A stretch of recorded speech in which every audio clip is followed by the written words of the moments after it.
Live? Yeah. Right. Good morning, everybody. Thank you for all turning up on what is a cold morning. I think it was -4 when I left home this morning, but it shows the resilience of county councillors to have full county council yesterday and then straight into Crow panel today. So they didn't do county council yesterday. But thank you very much for coming. Right, we'll start with apologies, please. Good morning, Chairman. I've received apologies from Councillor Abrahams, Councillor Hudson and Councillor Waring. Thank you, and I think our best wishes go from this committee to Jill Waring, who's just undergone surgery yesterday. So we'll move on, please, to declarations of interests. Have we? No? Okay, and agenda item even 4, Wildlife and Countryside Act 19... Sorry, Chair, the minutes. Oh, sorry. Good job you're here, Zach. Agenda item number 3, minutes of the meeting held on the 11th of November. Moved, seconded, and passed. Yeah, okay, thank you. And we're now going to item number 4. I was ahead of myself, we'll be back on track.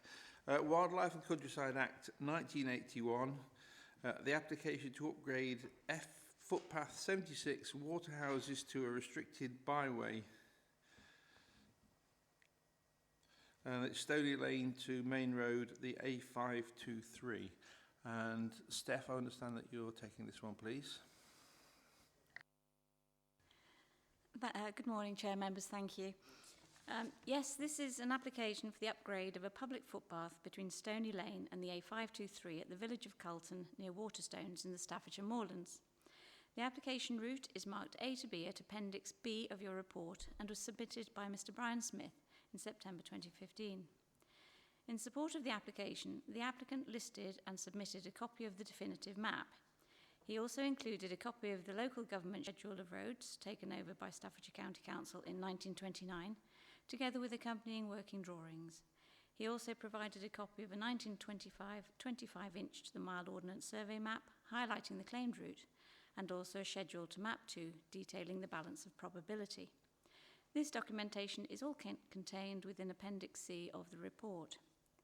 The applicant's claim appears to be predominantly built around the handover maps of 1929. The handover maps were drafted following the Local Government Act of 1929, when responsibility for rural district councils was transferred to the County Council. Whilst it is not directly stated, your officer has inferred that the inclusion of the 1929 handover maps with the applicant's evidence shows that the applicant considers that the copy of the schedule of roads and their accompanying plans are sufficient to ensure that the whole length of route between Stony Lane to Milk Hill House should be considered of one status, and that the current footpath 76 should be raised to having restricted byway rights to correspond with the stretch of route between the A523 and Milk Hill House. The legal definition of a road is a highway, which is in itself a generic term. A highway is defined under Section 328 Highways Act 1980 as a way over which all members of the public have the right to pass and repass over privately owned land. It is a generic term which includes vehicular roads, footpaths, footways, bridleways and byways, but does not legally mean a vehicular road, although many people wrongly believe it does. The applicant in his balance of probability sheet highlights the notation of the Ordnance Survey map of 1925, 4 years prior to handover, to support his argument. He considers that because the hatched lines along the claimed route do not have the abbreviation FP next to them, the lack of these abbreviations suggests higher rights. Your officer, however, considers that the fact that the other paths with the same symbolisation of hatched lines are marked as footpaths makes your officer believe that it is simply a draftsman's decision and that nothing can be read into the applicant's position. Your officer would also point out that the stretch of route between the A523 and Milk Hill House, even on this plan, showed solid parallel lines suggesting a higher status around the time of handover. Your officer searched for other documentary evidence to support or oppose the upgrade for the route. Your officers discovered a tithe map of 1844, parish survey cards from 1951, a plan of the current highway maintainable routes for the area, documents forwarded from the Council's Land Charges Department, and a copy of an Ordnance Survey Plan of 1881. The tithe map did not show the route, the parish survey cards supported the fact that it was a footpath, and the Ordnance Survey Plan of 1881 displayed the same annotation as that in the Ordnance Survey Plan of 1925. The statutory consultees were initially consulted in July 2021, and an email was returned from the Ramblers Association at the time, although they did not provide any evidence. Your officer consulted the Parish Council, Stafford Moorlands and the local county councillor in August 2022. The clerk to the Parish Council of Waterhouses responded, advising that the council wished to object to the application on the grounds of safety of users. Your officer also consulted the landowners in August 2022. The tenant farmer objected mainly on account of the safety aspect, and the landowner's agent also raised concerns as well as not wishing to cause inconvenience to the tenant. The reports were sent out for consultation on the 14th of October 2022 to the applicant and their representative, the landowner of the field in question, and also the tenant farmer. Subsequent information was sent on the 21st of November and the 27th of November 2022. Your officers further reflected upon the evidence that had been supplied by the representative. These included extensive comments and evidence which can be found in the addendum and your officer's response to the addendum. The representative provided two plans, one drafted by Carey and one drafted by Greenwood, and dated 1805 and 1820 respectively. These potentially could be good evidence of a lost carriageway, although would not on their own carry much weight. The representative did, however, show on a plan how she believes a new road, the A523, bisected the route between Stony Lane and Milkhill House. She concludes that with the advent of the new road, it would appear easier for travellers from the Milkhill area of Carlton to use the new and improved section of the main road to attain access to the main village of Carlton.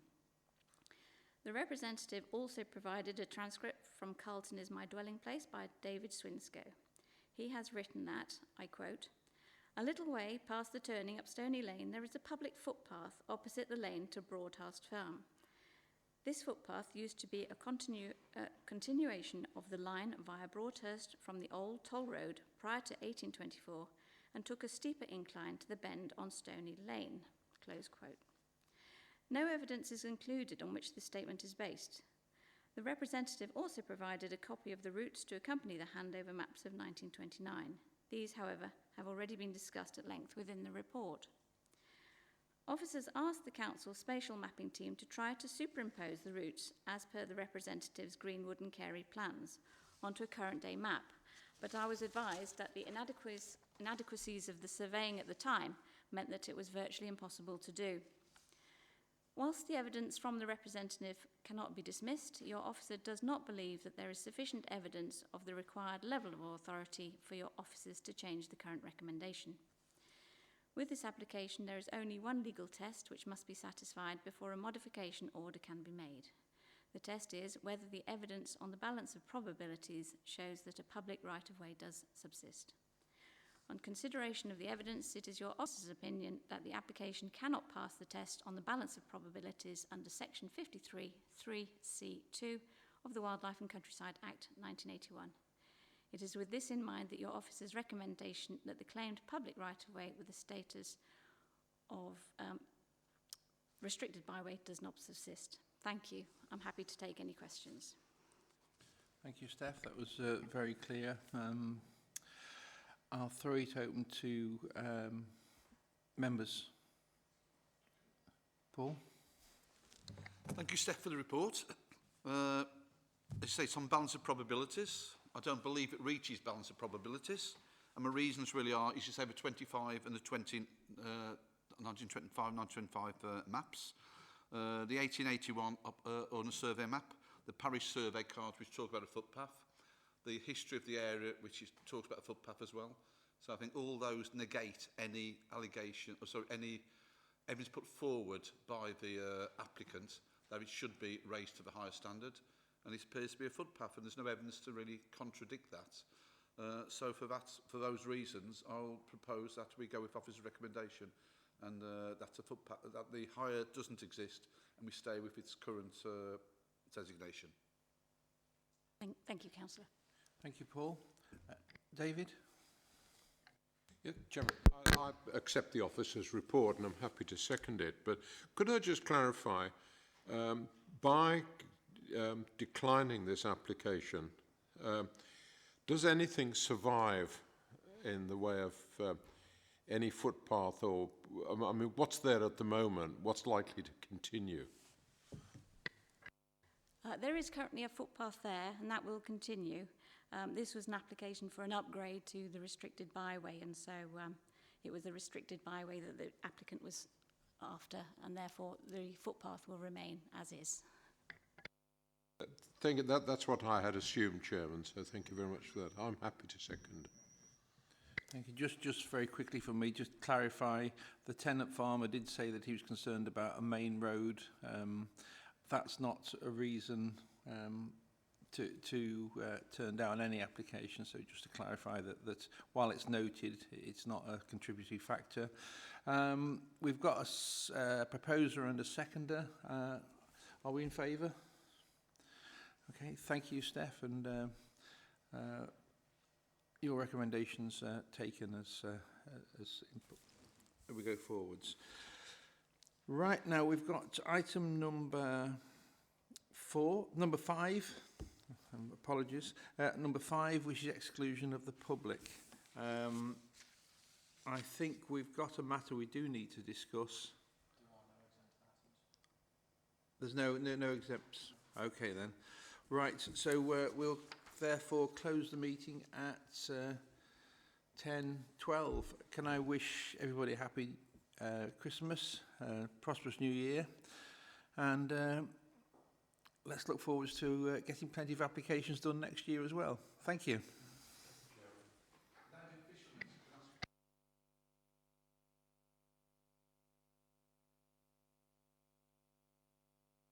Thank you, Chair, members.